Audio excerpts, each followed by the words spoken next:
उसको सुबह शाम करो, इच्छा जो हो तुम्हारी उसको सुबह शाम करो। अपने जिस्म को अपने जिस्म को कुर्बान करो, ऐ मसीह तुझसे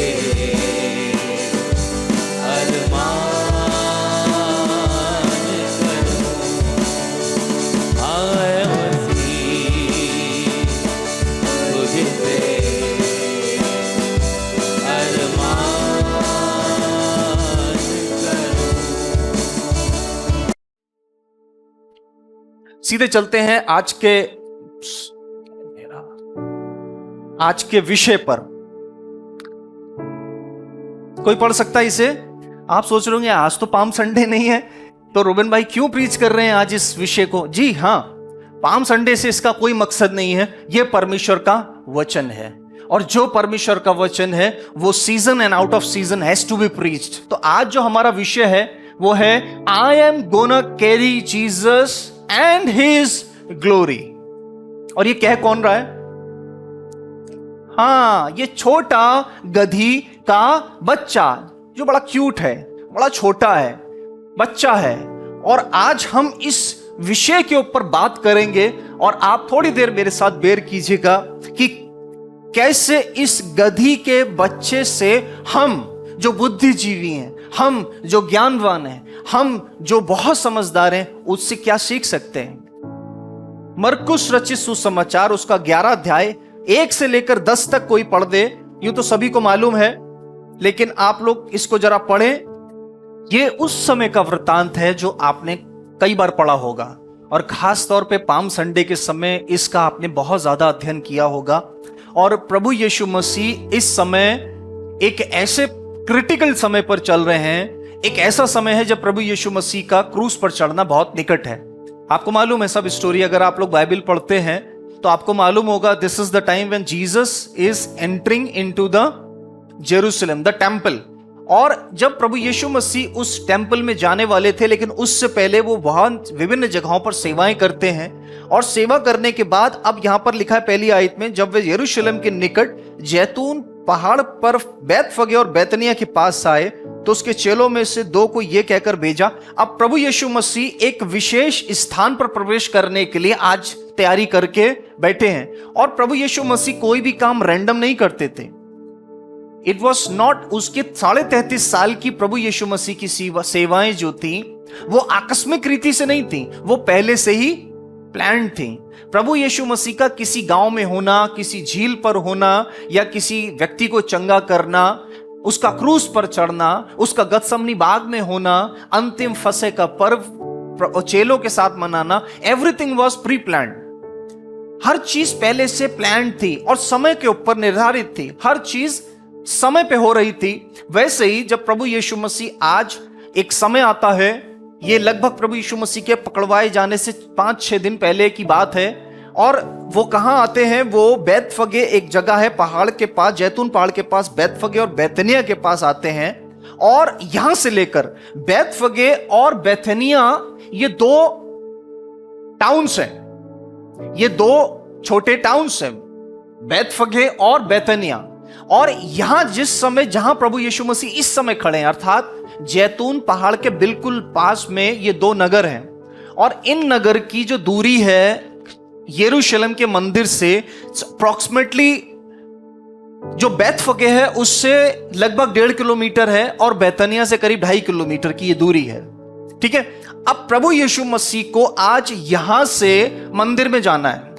अब देखने में बड़ा आसान सा, सहज सा लगता है, क्या है, प्रभु यीशु मसीह तो इतना ज्यादा चलते थे, घूमते थे, लेकिन आज ये जर्नी इतनी इंपॉर्टेंट और इतनी ज्यादा आइडेंटिकल क्यों है?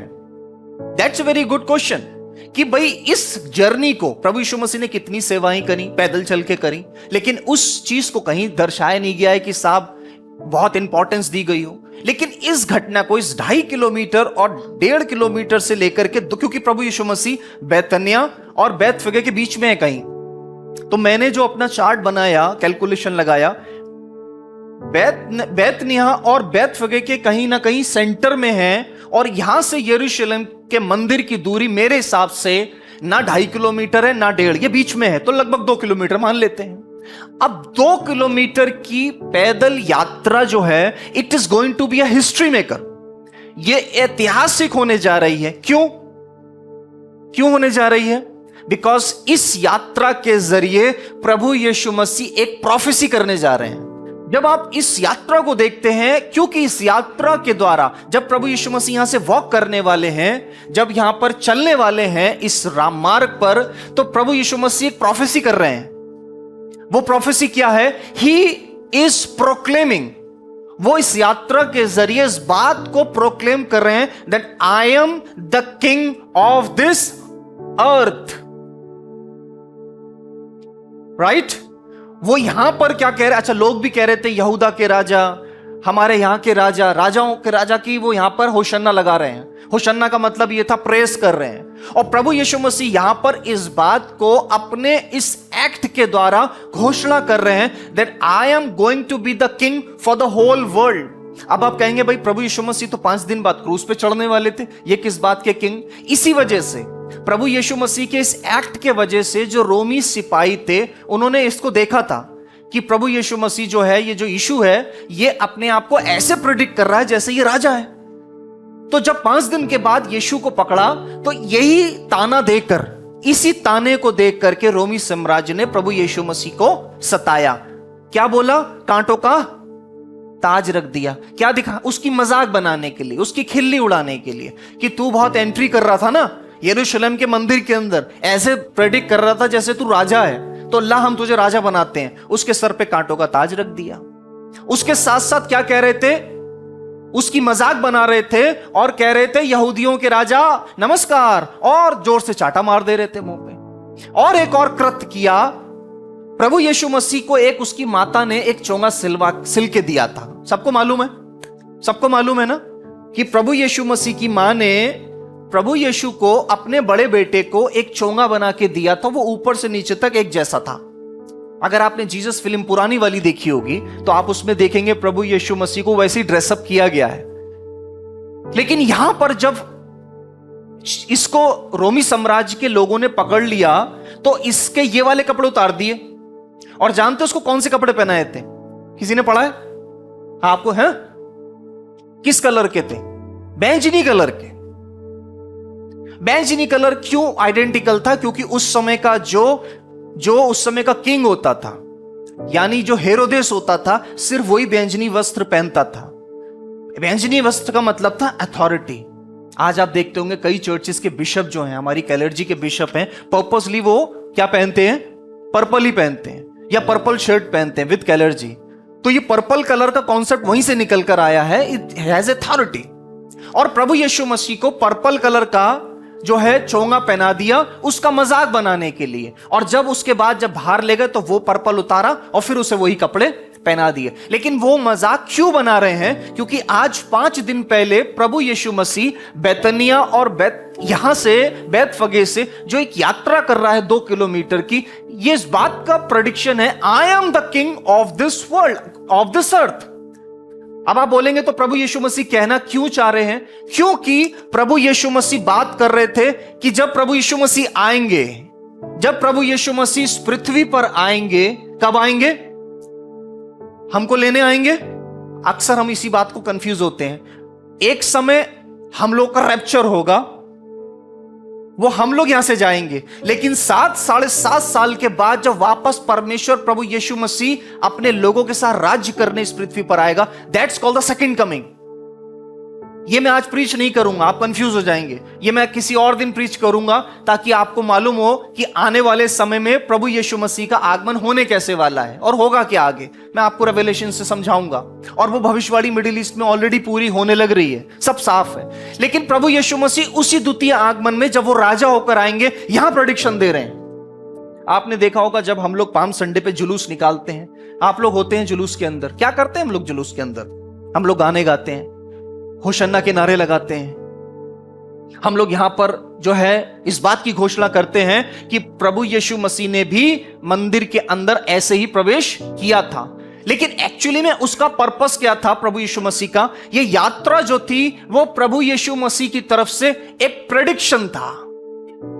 देखिए यहां पर प्रभु यीशु मसीह अपने चेलों से कहते हैं कि जाओ, पास के नगर में तुमको एक गधी का बच्चा बंधा हुआ मिलेगा। मैंने बोला था ना, जो चीज प्रभु यीशु मसीह करते थे वो पहले से प्री प्लान्ड होती थी।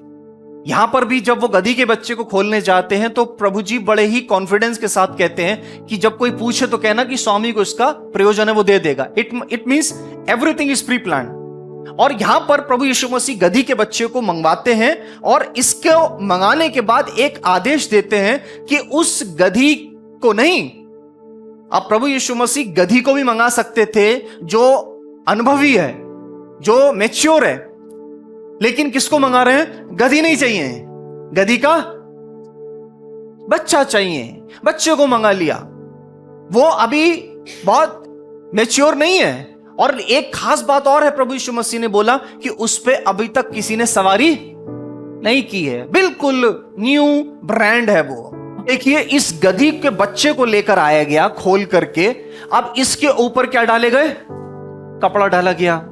और कपड़े डालने के बाद साहित्य में आयत में लिखा हुआ है, उन्होंने बच्चे को यीशु के पास लाकर उस पर कपड़े डाले और लिखा है और वह उस पर बैठ गया। और उसके बाद जो सिलसिला शुरू हुआ कपड़े डलने का, पत्ते डलने का, यह तब तक चलता रहा जब तक प्रभु यीशु मसीह उस आंगन में, उस मंदिर के आंगन में पहुंच नहीं गए।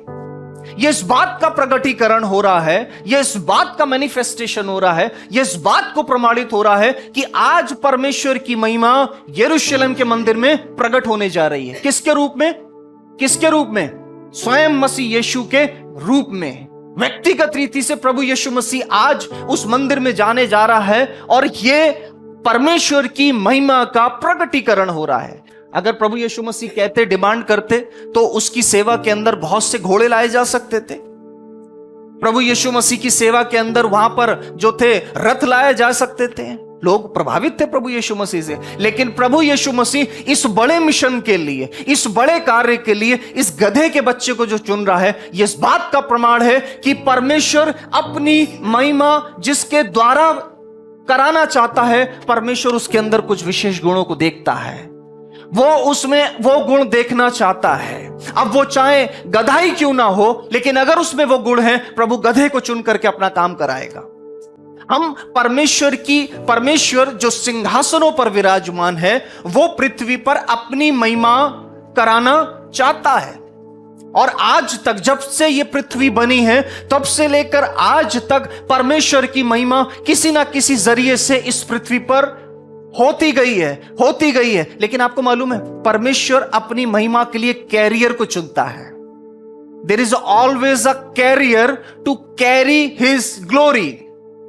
जैसे जब परमेश्वर ने नूह को चुना तो परमेश्वर ने नूह को आशीषित किया। जब परमेश्वर ने मूसा को चुना तो परमेश्वर ने मूसा से बोला, मैं तुझ में अपनी महिमा प्रकट करूंगा। जब परमेश्वर ने दाऊद को चुना तो परमेश्वर ने बोला, मैं तुझ में अपनी महिमा प्रकट करूंगा। जब परमेश्वर ने शिमशोन को चुना तो परमेश्वर ने बोला, मैं तुझ में अपनी महिमा प्रकट करूंगा। सो परमेश्वर सिंहासन पर है, लेकिन वो अपनी महिमा को पृथ्वी पर डिस्प्ले करने के लिए, प्रकट करने के लिए ही चूज अ कैरियर।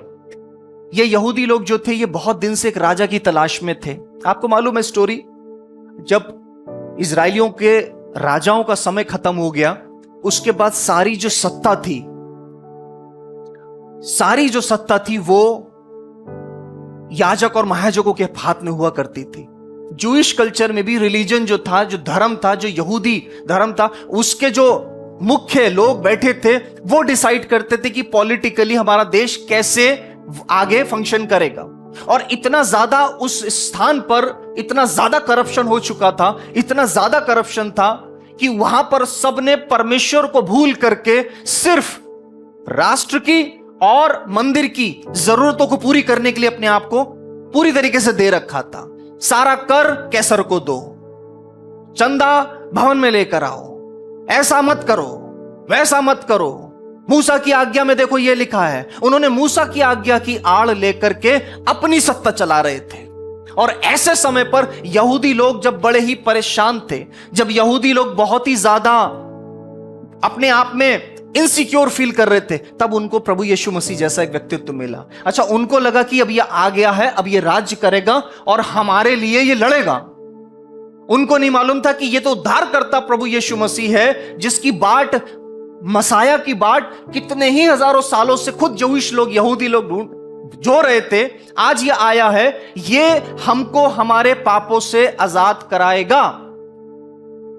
मेरे प्रियो, यदि आप परमेश्वर की महिमा का कैरियर बनना चाहते हैं, यदि आप परमेश्वर के महिमा का कैरियर होना चाहते हैं, सो हमारे अंदर परमेश्वर के उस महिमा को अपने ऊपर सवार करके, अपने ऊपर लेकर के, अगर हम चाहते हैं उसकी महिमा हमारे द्वारा प्रस्तुत हो, तो हमारे अंदर कुछ स्वभावों की जरूरत है, इंपॉर्टेंट स्वभावों की, जो हम परमेश्वर के वचन से ही देखते हैं। इसको पढ़े हम लोग, देखें, कोई पढ़े इसको। परमेश्वर की महिमा हमारे द्वारा कब कैरी फॉरवर्ड हो सकती है? कैसे परमेश्वर की महिमा हमारे द्वारा हो सकती है? कैसे हम परमेश्वर की महिमा का एक खास यंत्र बन सकते हैं? इसके 3 खास खूबसूरत उदाहरण हैं या फिर योग्यताएं हैं। सबसे पहला, ह्यूमिलिटी। हमारे अंदर नम्रता होना बहुत अति आवश्यक है। अगर हमारे अंदर नम्रता नहीं है, यदि मेरे अंदर नम्रता नहीं है, तो निश्चित रीति से परमेश्वर की महिमा, चाहे मैं अपने आप में कुछ भी क्यों ना हूं, लेकिन यदि मुझ में नम्रता नहीं है, तो परमेश्वर की महिमा मुझे अपना कैरियर नहीं बनाएगी, मुझे अपनी महिमा का केंद्र नहीं बनाएगी। परमेश्वर की महिमा को प्रकट होने के लिए और उसको एक स्थान से दूसरे स्थान के लिए परमेश्वर ने गधी के बच्चे को चुना, लेकिन उसके अंदर कुछ योग्यताएं थी, और उस योग्यताओं को हम देखते हैं। सबसे पहली चीज ह्यूमिलिटी, सेकंड थिंग सॉफ्टनेस, और तीसरी चीज है विलिंगनेस। ये 3 खास विषय मैं इस गधी के बच्चे के अंदर महसूस कर रहा हूं, और शायद प्रभु यीशु मसीह ने भी देखे कि इस गधी के बच्चे के अंदर ये तीनों ही योग्यताएं थी। सबसे पहली चीज, उस गधी के बच्चे के, आप खुद सोच सकते हैं कि जो गधी का बच्चा होता है, अर्थात जो गधा होता है, वो अपने आप में एक सीधा जानवर माना जाता है, बहुत ही इनोसेंट। और उसका भी बच्चा इतने बड़े इजराइल में, इतने बड़े यहूदिया में, इतने बड़े राज्य में, जहां पर बड़े बड़े रथ हैं, घोड़े हैं, खच्चर हैं, और अगर चाहते तो उसके चेले स्वयं प्रभु यीशु मसीह को गोद में उठा करके कंधे में बैठा के लेके जा सकते थे, नहीं लेके जा सकते थे, लेकिन नहीं, कुछ नहीं चाहिए। क्या चाहिए? प्रभु को ह्यूमिलिटी चाहिए, सॉफ्टनेस चाहिए, विलिंगनेस चाहिए। ये 3 चीजें चाहिए प्रभु को। प्रभु नहीं चाहता इस बात को, प्रभु हमारे बाहरी आवरण को कभी नहीं देखता कि यह कितना खूबसूरत है या खूबसूरत नहीं है, यह काला है या गोरा है, यह नाटा है या लंबा है, यह पढ़ा लिखा है या अनपढ़ है, यह निर्बुद्ध है या बुद्धिमान है, यह बहुत पैसे वाला है या कम पैसे वाला है। प्रभु क्या देखता है? प्रभु देखता है ये खास चीजें, ह्यूमिलिटी, सॉफ्टनेस एंड विलिंगनेस। और इस गधे में ये सारी चीजें थी, इसके अंदर ये सारी चीजें थी।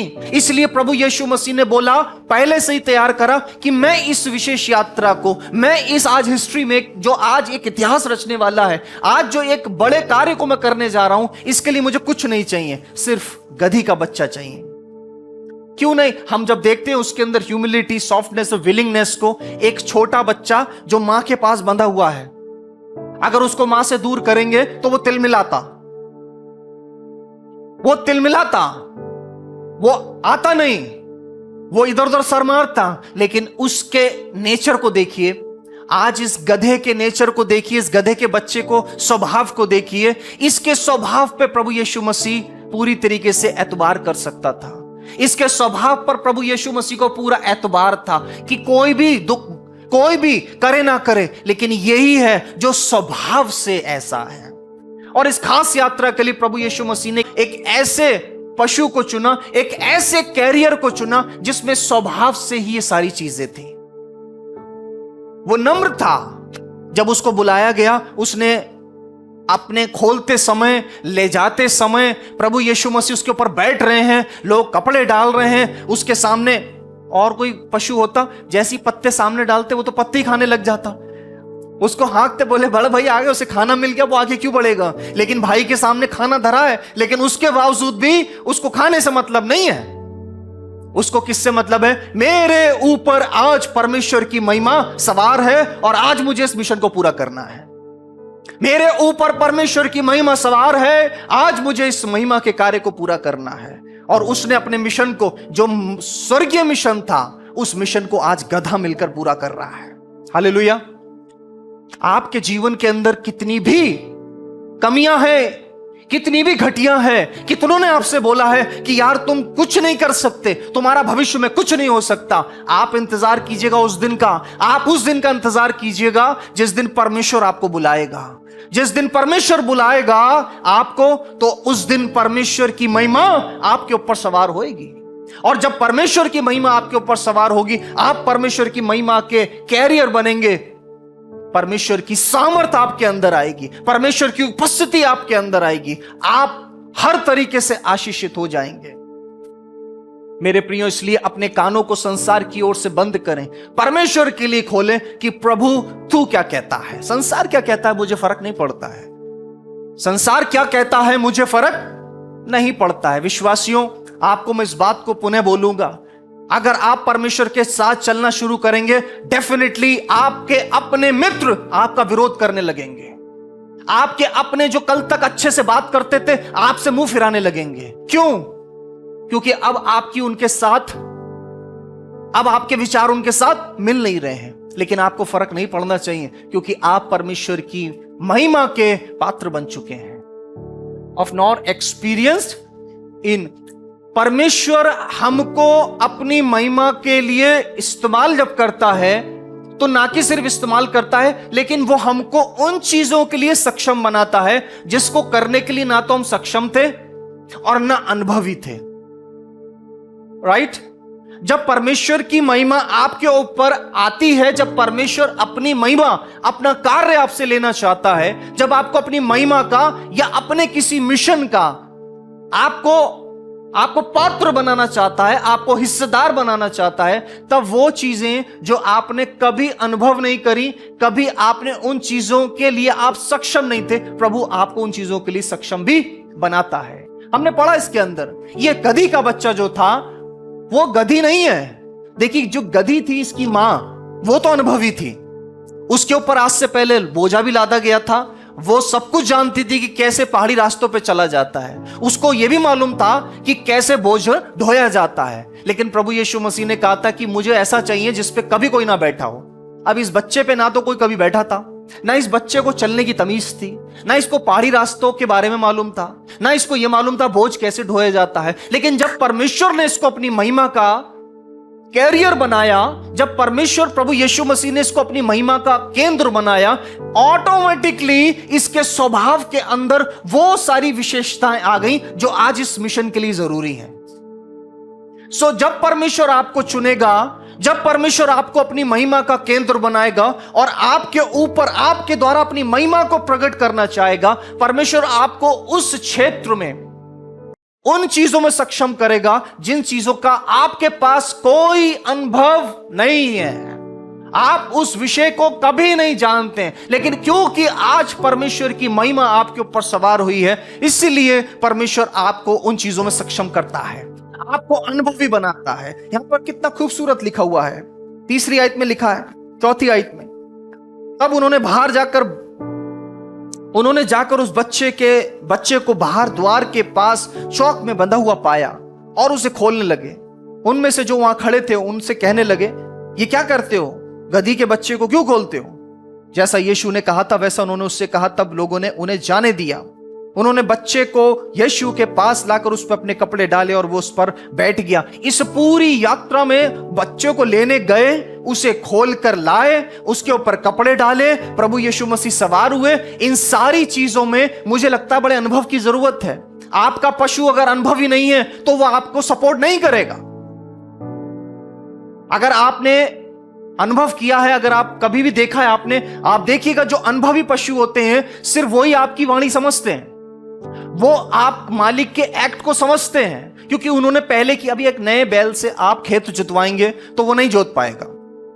नए बैल से अगर आप खेत जुतवाएंगे वो नहीं जोतेगा, वो हमेशा पगडंडी काटेगा, वो इधर चलेगा वहां। लेकिन जो अनुभवी होते हैं वो मालिक की आवाज को पहचानते हैं, वो मालिक के जो उनके नाक में, जो उसकी नाकों में जो बंद पड़ा रहता है नकेल, उसको पहचानते हैं। वो जिस साइड में वो इशारा देता है वो उसी साइड में मुड़ता है। लेकिन नए बैल में आप ये खूबसूरती नहीं देखेंगे कि वो इस बात को समझ सके। लेकिन ये तो नया है। ये कैसे समझ गया? ये इसलिए समझ गया क्योंकि आज परमेश्वर की महिमा इस पे सवार होने वाली है। आज परमेश्वर की महिमा इसके द्वारा होने वाली है। और चूंकि ये उपस्थित है परमेश्वर की सेवा में, क्योंकि ये स्वभाव से ही बड़ा कोमल है, क्योंकि ये स्वभाव से ही प्रभु की सेवा में समर्पित हो गया है, इसलिए आज प्रभु की महिमा इस नए एकदम न्यू ब्रांड गधी के बच्चे को, जिसमें सक्षम नहीं था, अनुभवी नहीं था, प्रभु ने आज इसे तैयार कर दिया। किसके लिए? अपनी महिमा प्रकट करने के लिए, अपने कार्य को करने के लिए। पास्टर मुझे आता नहीं है, परमेश्वर के लिए आप तैयार रहिए। जब परमेश्वर की महिमा आपके ऊपर प्रकट होगी, आप वो करेंगे जो अनुभवी नहीं कर सकते हैं। पास्टर मुझे इस विषय में जानकारी नहीं है, आप तैयार रहिए। जब परमेश्वर की बुलाहट आती है आपके जीवन के अंदर, तो परमेश्वर वो करवाएगा जिसको आपने कभी नहीं समझा, कभी नहीं जाना, आपका अनुभव नहीं था। मेरे प्रियो, मसीह जीवन के, विश्वास के जीवन के सारे पैरामीटर्स बिल्कुल अलग हैं। संसार आपसे अनुभव मांगता है। संसार में जब आप जाते हैं, अपना रिज्यूमे लगाते हैं, वो आपसे एक्सपीरियंस मांगते हैं। मांगते नहीं मांगते हैं।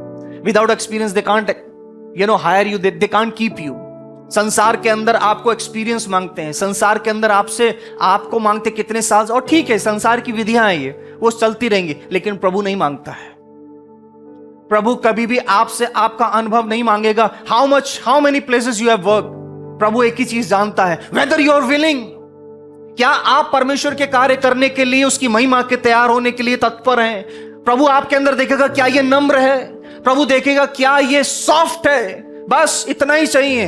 आपको 0 दिन का अनुभव होगा, फिर भी परमेश्वर आपसे वो काम करवाएगा जो बड़े बड़े अनुभवी लोग करने में फेल हो जाते हैं।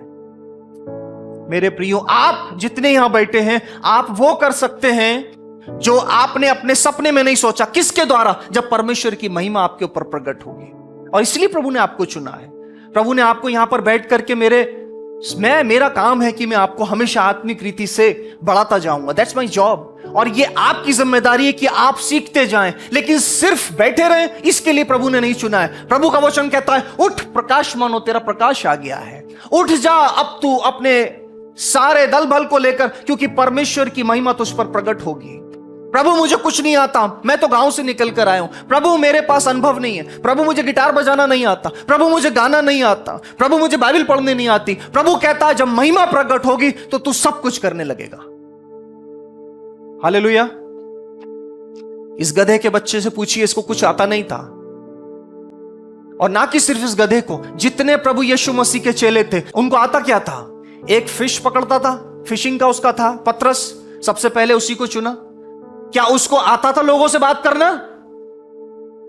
क्या पतरस को लोगों से बात करनी आती थी? आती थी? नहीं आती थी। वो बहुत ही ज्यादा रूड व्यक्ति था, गुस्सैल था। सोचिए, प्रभु यीशु मसीह के साथ 3 साल रहा, और जैसे उसके गुरु के ऊपर हाथ लगाया, उसने इतना शार्प था, इतना तेज था, कब तलवार निकाली और कब तलवार चला दी उसको भी पता नहीं चला। उसका कान उड़ गया। गुस्सैल था। पतरस डेंजर आदमी था। उसका नाम ही पतरस था। पतरस का मतलब पेट्रोस, मतलब कि रॉक। पतरस से लोग डरते थे सचमुच में, क्योंकि उसके अंदर बहुत एग्रेसिव था, क्विक। प्रभु यीशु मसीह ने बोला, पतरस अपनी तलवार म्यान में रख ले।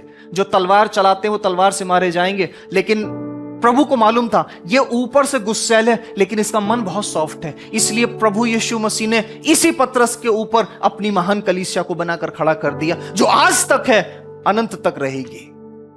मेरे प्रियो, हां, अगर गधा इतना यूजफुल है प्रभु के लिए, तो मैं प्रभु का गधा बनने के लिए तैयार हूं।